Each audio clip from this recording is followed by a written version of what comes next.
Hello and welcome back to the Charles Squared podcast. My name is Charlie Mason. And I'm Charles Iverson. Welcome back, everybody. Today we're going to be breaking down the seventh and eighth episodes of WandaVision. So, Charles, do you want to get us started? Oh, yeah, absolutely. So, we have a ton to unpack with these two episodes. Episode 7 was my favorite episode yet when it first aired. I thought it could not get any better than that. And then, bam, we were hit with episode 8, which delivered Oh so much. It was like a Wanda Maximoff / Scarlet Witch origin story, taking us through her entire life up until now.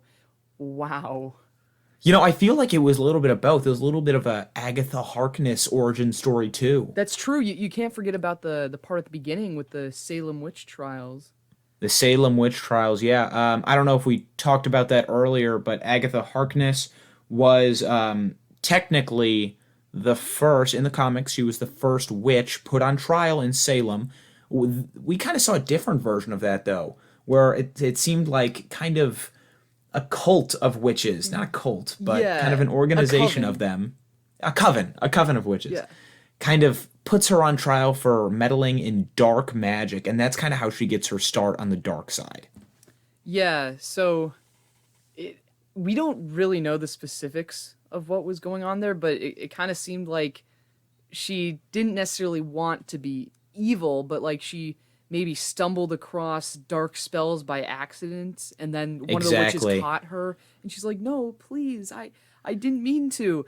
But then she embraces it because she knows that these witches have already betrayed her. Right, right. And then, we flash forward to the present timeline. But I don't want to get into episode 8 too quickly. I kind of want to backtrack. I want to start at episode 7 and work up to Yeah. episode 8 just because of the anticipation. Yeah, you're I right. feel like We it's we going to don't work want to get best ahead that of way. ourselves. There's still a lot to unpack So, from episode 7. exactly. So episode 7, correct me if I'm wrong, Charles, it started off after Wanda expanded the bubble, right? Yes, I believe it was the morning after. Okay. So it starts the morning after Vision tries to crawl out of the bubble that Halloween night, and Wanda goes crazy and expands the bubble considerable distance and sucks in a lot of the sword employees. A lot of the agents Yes. are sucked in, including Darcy. And that was what I was into. I was waiting to see her, what she was going to turn into. After I saw that the sword base kind of turned into a circus, I was very interested to see how her dynamic character was going to be changed. Yeah, I mean, I love how they turned her into an escape artist next to a car because of course she was chained to a car when the hex expanded. So I thought that was kind of hilarious. Yeah, and something we haven't seen before. Well, we have seen, but Vision recognized her and kind of tapped into her brain. Right. So, well, yeah, he kind of recognized her in two ways. First of all, he remembered seeing her as he was trying to escape the hex. And then Right. when he did tap into her brain to find out who she really was, he realized it was Darcy who, like the email he intercepted, because he got the email from Darcy Lewis. Right. in Right. The Yes. fifth or Yes. sixth episode. Yes. So after that, they get to talking, and it's kind of like she was never put in the bubble in the first place. Yeah. She's back to normal, and I'm glad. that happened because I couldn't handle it if another one of the main characters went into the hex, and we didn't get to see their story kind of followed through. Right. So I mean, it makes sense. Yeah. Now you got two characters working inside the hex who came from the outside. You got Darcy and Monica now because she also entered the Yes. hex in the 7th episode. Except she also gains powers when she does that. That's interesting, but I wanted you to explain your theory of how she was able to walk in versus what was happening earlier. Can you go on a little bit about that? Yeah, sure, absolutely. So, if you remember from the fourth episode when we see Monica get sucked in, the hex was transparent, and it was really only when you walk right up to it that you can see like the TV static stuff, if you will. And then she touches it, and then she gets sucked in. Like she didn't have to force her way through; it actually pulled her in. But this time, when she went through the hex, she had to really fight through, and it didn't. I mean, it changed her obviously because it gave her powers, but it didn't like make her part of it. So I think the difference here is I didn't actually realize this until recently, until I thought about it more, but the hex is now red. And if you can recall, that happens during the fifth episode, I believe, when Wanda drags out the drone behind her that Sword was using.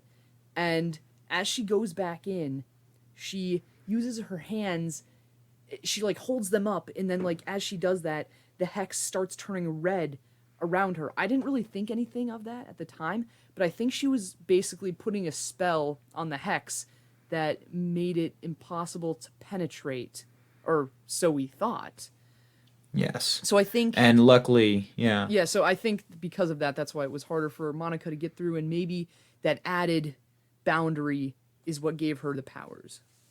Right. And we kind of saw that trial and error process, her going in on that rover that they thought was going to be able to penetrate the force field and that getting sucked in, or almost it looked like it was being disintegrated at the time, but Monica escaped from it, right? Yeah. And then she realized after it got through, she had this feeling. I don't even know how to describe it. She had this new look on her face and she went right for it. Yeah. She charged, and I feel like something about her outside of the hex gave her the powers that she now has inside of the hex. I feel like it was inside of her all along. Well, I think you are right about that. Similar to, well, we'll talk about this more later, but similar to how Wanda already had her powers before Hydra Right. experimented on her. But again, we'll cover that more later. So I think it could be a similar thing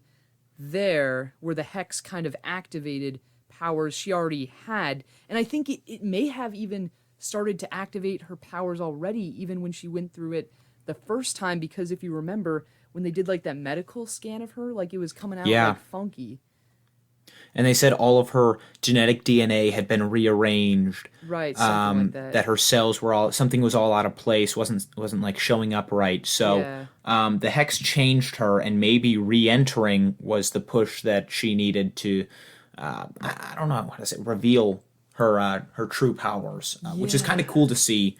It sets up for a heck of a climactic ending. Yeah, I mean, we don't know exactly what her powers are yet though either. Like we know she can like see like I don't know. I assume it's the CMBR that they were talking about earlier Right. that she can see, but we don't really know exactly what It that is. looked thermal for a second. Right. I felt like it looked thermal, but on like a second glance, you realize the colors are a little different. Exactly. And maybe that's important. Maybe we'll have to go back and look at that and see what things were a certain color. Maybe something that had gone through the hex was a different color than something that was already like in the hex before. We'll have to see how that plays out. But she did seem to have some. She showed Wanda some resistance. Yeah, she wasn't afraid of Wanda anymore. I think, I wonder if she does have some idea of what her powers are and she was just hiding them. Right. Who knows? But then again, Because she did seem a little bit surprised when she first entered the hex, like that she was seeing things weirdly. So who knows? yeah. And that whole episode, the beginning of that whole episode, if you guys remember, was the glitching. We saw the constant glitching inside of the house with the remote control, the TV. Things were going in and out of color. It was a whole mess, and Wanda kind of played it off as the Monday Blues. It was kind of like a Modern Family setup, sitcom. Very interesting choice. Yeah, it really was. Especially, I mean, again, we'll get into this more in a second, but especially considering that we learn in episode 8 that this whole sitcom thing is based on the fact that Wanda grew up loving sitcoms and she's used sitcoms to deal with trauma in the past. But I mean, Modern Family wasn't really something she probably would have been watching when she was a little kid. So, Right. I mean, whatever though. I really loved that episode because of the style Yes. of it. I haven't watched Modern Family, but it reminded me a lot of The Office or Parks and Rec Yeah, with the interviews and the camera motion too. Like they really nailed that they documentary did. style. Well, you know who nailed the documentary style? Oh, Agatha. Agatha.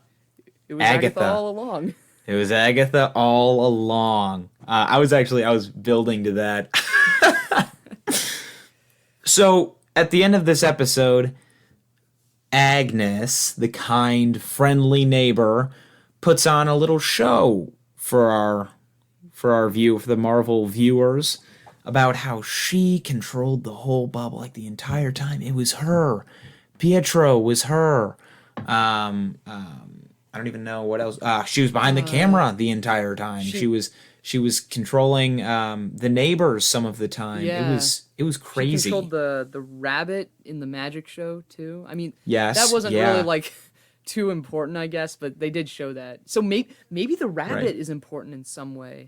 That could be true. That maybe there's something there that we didn't look She at. does seem to love that That's- rabbit.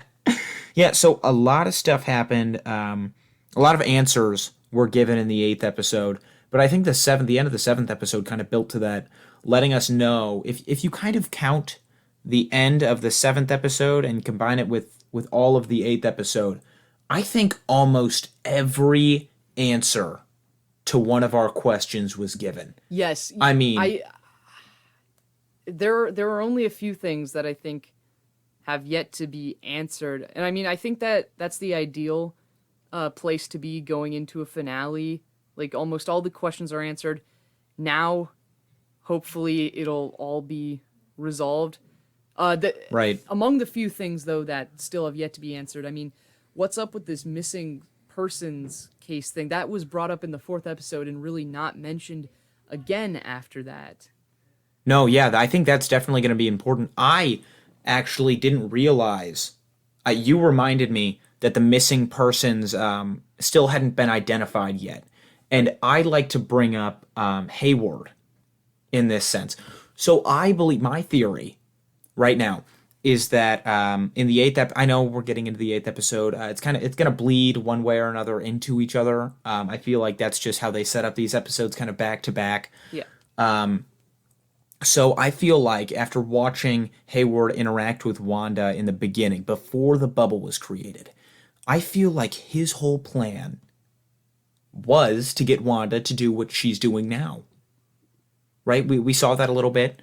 But I feel like in order to get SWORD involved in the bubble, somebody had to alert the authorities that something was going on. And not like, oh man, there's this weird bubble in the middle of town and 1950s sitcom is running out of it. No big deal. No, it had to be something not suspicious enough to like get checked up on, but after you investigated it a little bit, you bring in SWORD. Yeah. So I feel like somebody, we always suspected a higher power was kind of behind this bubble, and right now it's looking like Hayward's running the show from the outside. Yeah, like I think you're absolutely right about, or I shouldn't say absolutely right, but I think you're possibly right about the missing persons case thing, because we do see that Hayward has manipulated a lot of this. Like we know that he probably wanted Wanda to steal Vision's body so that she could reactivate it. Like I think he was kind of shocked that she didn't end up doing that, but then I mean, I don't want to jump the gun here, but it kind of worked out for him anyway, as they were able to use the magic from the drone to reactivate Vision's body. You know what? And there's no point in anticipating it any longer. Let's just hop into episode 8. Yeah. You know, let's just go for it. So let's start it off. We start in the base. Well, we start with the Salem witch trials. We kind of talked about that a little bit, but then we get into the basement, right where we left off. Wanda is kind of confused. She's like, "What the heck is happening? You're a witch. That's crazy." Start. So she's put into these kind of restraints by Agatha. Agatha is kind of like, "Here's my plan. This is what I'm gonna do. I'm gonna look back into your past because here's her motivation for this whole thing. The whole reason she is doing this is to figure out how Wanda has accessed or unlocked the type of power she has to create this bubble and how Agatha herself can reciprocate that to get the same kind of power. Yes, but what we don't know is why Agatha needs to do that. Why? That's one of the questions we still have to be answered. The top two questions right now left in the series for us to be answered. What does Agatha want with that power? And what is gonna happen next? Those are my Yes. two. Yeah, I 100% agree with you there. I do have a loose theory about why Agatha wants the power. Let's hear it. And I think Agatha could actually be in a similar situation as Wanda, where she has lost somebody and she wants to Oh. be able to bring them back to life. But the thing is that that's not really the greatest theory, just because, you know, what specifically does she want to learn how to do? Like, does she want to learn how to like create this whole false reality, or does she just simply want to bring someone back to life? I mean, I think there's a lot of questions there if that's really what's going on. Right. But I think that is a possibility. But Yeah. I don't know. Agatha doesn't necessarily seem like a very sympathetic person, so I think that No, I agree. may not be the case. And actually, while we're on the topic of Agatha, they never really explained how she heard about or got involved with the bubble and with Wanda. We saw her backstory back in Salem. We saw in the Agatha All Along kind of musical ending, we saw her kind of walk in with a suitcase, come in as like Wanda's neighbor. But I feel like, and I'm gonna connect it back to Hayward or somebody else. Somebody told Agatha somebody wants something, and maybe they sent Agatha in. Oh, like, yeah, maybe Hayward is working with Agatha? I mean, That's what maybe. I feel like that actually makes a lot of sense, because right now Agatha is clearly the antagonist, but so is Hayward. And I feel like Yes. they're coming from two completely separate points of view and interests, unless they actually were working together the whole time for both of their benefits. I mean, that would be crazy, but I could definitely Right. see that being the case. Hayward kind of dismisses who the people are, why they're there. He's not worried about the sitcom. Maybe he's like, that's Agatha's thing. Let's let Agatha handle that. He's more worried about killing, or so we thought, killing Wanda Right. with that drone. Apparently, but that we was realize just a whole plan. that was his plan all along. Wanda's in her flashbacks. I'm going to go out of order just because I feel like on the roll we're on now, we should just keep it consistent. Yeah, sure. Keep it fluid. So we see Wanda walk calmly into Sword. Yeah. Not the way they portrayed it earlier. Yeah. It's calm. It's not. It's scared, a little frustrated, but confused and worried. Yes, I loved that part of the episode, because I mean, like, what I especially loved is you see her using her magic to open up the doors to Hayward's office, and in episode 5 or 6, I think, they use security footage, and the way like Hayward describes it, he like edits it and stuff to make it seem like she forced her way in there. But that's not what happened. She was let in there. I mean, it is a little weird that like she didn't wait for them to open the door, but I mean, I kind of get it. She was frustrated that like they were withholding yeah. Vision's body, but yeah, I love that they showed it from her perspective, and we now definitively know that Wanda has no ill intentions here. Right, right. And I think that was very important. But we see she breaks the glass, kind of out of out of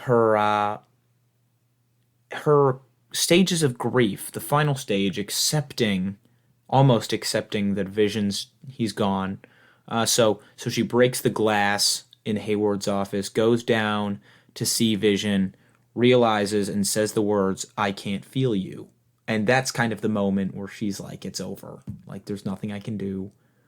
Yeah. And Hayward tells his men to stand down. Hayward realizes that this is the motivation she needed.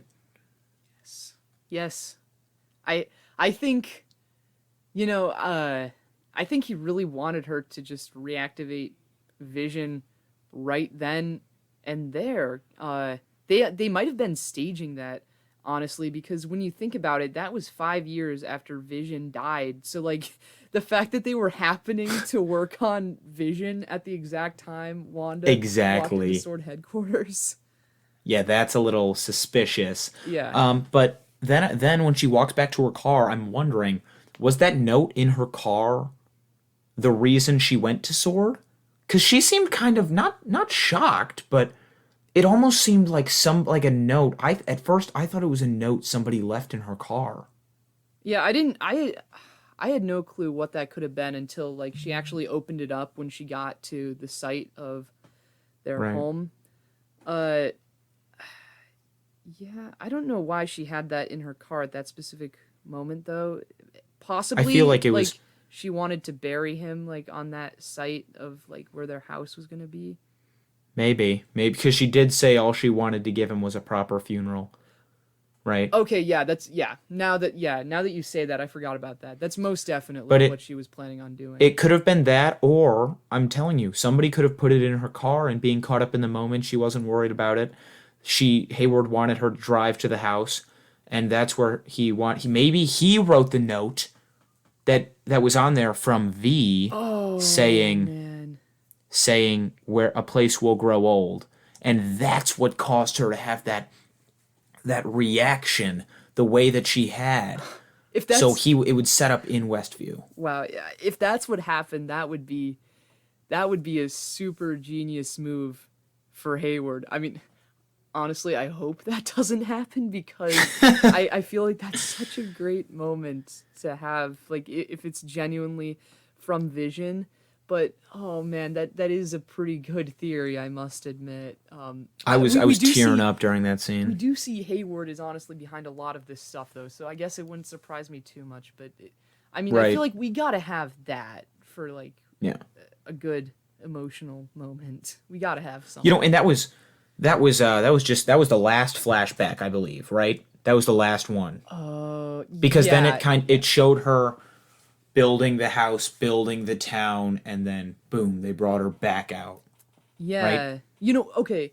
Um, honestly, I don't know if this means anything, but I do want to point out, uh, when everything is so we see in the second episode when the house changes from the 60s setting to the 80s setting in color. It it has like kind of a slow like wipe shift like Yeah. No, I know what you're talking. I yeah, think like it 60s to slowly 70s, wipes. right? 60s to Yeah, 70s. 60s Yeah. to 70s. Yeah, sorry, I think I said 80s, but yeah, 60s to Yeah. 70s. It's like a wipe, a gradual wipe.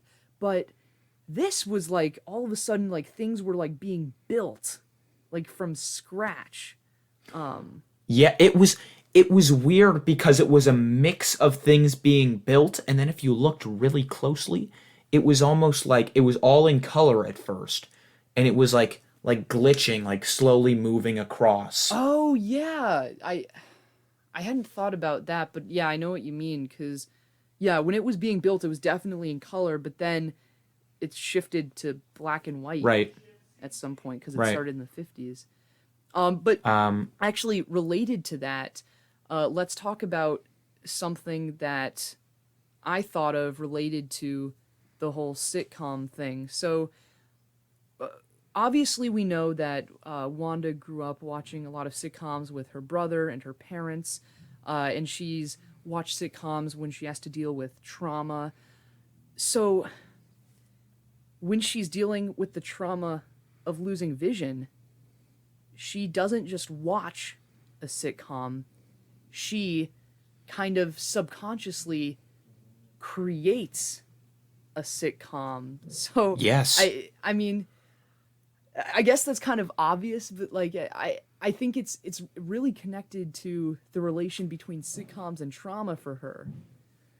Right, right. And we see that. Let's kind of like walk through all the flashbacks just as a breakdown, kind of a refresher for episode 9 coming out next week. Yeah, sure. So the first one we see is her flashing back to her childhood. Agatha and Wanda are watching it. Wanda's kind of in third person. Agatha like pushes her ahead, like, "Hey, it's your time to shine," and Wanda kind of joins the flashback, and the scene starts. And we see her watching. Is it the Dick Van Dyke Show? Yes, yeah, that's what it is. The Dick Van Dyke Show with her family, and it was so nice. And I was like, "Oh my God, there's Pietro, there's their mom and dad. What a nice scene! Like that was so heartfelt." Bang! Yes, that's exactly how it felt. Sorry if that hurt your ears or Oh my scared gosh, you, it but may have. I jumped. It was right after my math test. I was watching that, and I almost fell out of my chair. I stifled a scream. I'm not a big jump scare guy, and Marvel really got me good. Oh Oh, yeah, probably the biggest jump scare in the MCU to be quite honest. you're telling me. Oh my goodness. It was a good transition. Don't It's get me wrong. Amazing. We see the Stark Industry bomb that never goes off. yeah, Of and course, it's Stark Industries. yes, and we learn that it went off because Wanda put a spell on it. Like I mean, wow. Like cuz like Wait. What? okay, so sorry. There was I forget probability hex. That's what Agatha calls it. So they're waiting for the bomb to go off. It's beeping. By the way, for those of you that didn't catch that, that was the I'm pretty sure that was the same like beeping from the toaster in the first episode. I think that's what that was supposed to represent. That's the connection, Yeah. yeah. So anyway, young Wanda like reaches forward, and then that's when that flashback stops, and then Agatha is like, "Oh, you cast a probability hex or something on it." So I don't know if like that. The thing is, I don't think Wanda was aware at that point she had her powers, so I don't know like how she was able to do that. But yeah, so now we know why the bomb didn't go off. It wasn't just defective. Like so, this was a moment that was described to us in Avengers: Age of Ultron, and that was pretty much the only backstory we got for the Maximoff twins. But now, this episode has developed it a lot further, and I loved it. Yeah. Yeah, and we see the next scene is her going through the trial process with Hydra. Yes. And that was a very important scene. We see Loki's scepter Oh that was yeah, it taken. was good to see that again. I really like that Yeah, weapon. It it's looks been a awesome. while. Yeah, so we see Loki's scepter, and I think it was funny. A little bit of humor. They left their mic. We knew Wanda was going to survive the trial, but they left their microphones on, and they were like, "Nobody survived yet. How is this going to change?" Oh, hey Wanda. Yeah, just yep, we're ready for you. I Yeah, thought I that was was thinking the funny. same thing. I don't think that was necessarily intended to be funny, but I was thinking the exact same thing there. No, yeah. I mean, I think Marvel kind of threw it in there because we knew that everybody survived. So like that kind of bit of humor Yeah, I well, felt like was needed. something else that moment added though that I thought about a little later after I had time to digest the episode, adding that line really added emphasis to the fact that it could have only been Wanda. Like they couldn't have done this experiment on like anyone else and it would have worked. It only worked because Wanda already had these powers and it only amplified them. And I assume the same Yeah. went for Pietro too, although we don't get to see his experimentation because it's Yeah. not his show. But we see that she's connected to the Mind Stone. That's where the connection starts. And somehow Hayward had to know that. Somebody had to Yes. know that. Yeah, well, I think because that. it was probably common knowledge, honestly, Right. because Okay. Yeah. the Jimmy Woo and Monica and Darcy, I think we're talking about that in one of the episodes. Like, she gets her powers from the Mind Stone, right? So, Oh, yeah, yeah. Okay. So Hayward knew that. Sword kind of knew that. And I feel like that definitely bleeds into the post-credit scene, Right. right? That I after such a great episode, I wasn't necessarily expecting anything more. I mean, well, obviously, I How had already could known there you? was a post-credit scene going into it, so obviously I knew there was more, but I was not expecting that. Wow. The new, it's like a blue, it's like it's a white Vision with a blue tint Yeah, almost. so I think it had a blue tint because like it was within like a capsule or something. But Oh I yeah. know White Vision is something that is from the comics, so I think it's Okay. supposed to be that. Because I did a little research on it, and he's basically just like a soulless version of Vision, which I kind of predicted honestly before I even looked it up. Because obviously the I feel like the soul of Vision is within the Hex, and this Vision is just gonna Right. be like a robot drone that's gonna be controlled by Hayward. Like maybe even Hayward has like a virtual reality rig that he goes into, and Hayward like basically becomes that version of Vision virtually. I don't know. That's something That I would just came be, up with now, but yeah, maybe for him like to control him some. That'd be awesome. That's actually interesting. That right? he's kind of controlling everybody on the outside. He kind of sends in like this new Vision to fight maybe the fight I've been waiting for ever since I've seen that post credit scene. Yeah, Vision Bubble versus Vision Vision. versus White Vision. Yes. How insane would that be? That would It's be awesome. that's they better do that. I'm gonna be very disappointed if they don't. And the debate that we had was would Bubble Vision have be able to defeat him without the Mind Stone? But Wanda has the powers of has like reciprocates powers of the Mind Stone. She relates to it, and if she's controlling and if she's created this new vision, this Bubble Vision might too. He might too have the same capabilities that old Vision had. True. Now, sorry, this isn't something we talked about already, but now I'm thinking about this a little bit. I'm thinking about the implications here. Did Wanda essentially like bring the Mind Stone back? Oh my god. Right? Dude, stop. Oh my god. I Right? didn't even think about that. That would open up so much for phase 4. Her being connected to the stone because I bet you there are other people that are connected to other stones. Yeah. Oh my god. Now, yeah, I don't We know. just had a breakthrough. I the Mind Stone may not necessarily be able to leave the hex though, because Vision couldn't leave the hex. But I mean, within the hex, I Oh, think the Mind Stone is definitely still a thing. it's there. It's Yeah. clearly there. I mean, just a lot. Just a little quick status update for where everybody was at the end of the episode because I know after episode 8, we all kind of forgot that everybody else existed. Jimmy Woo is still at the science. He's kind of still at that tent outside waiting back to hear from Monica.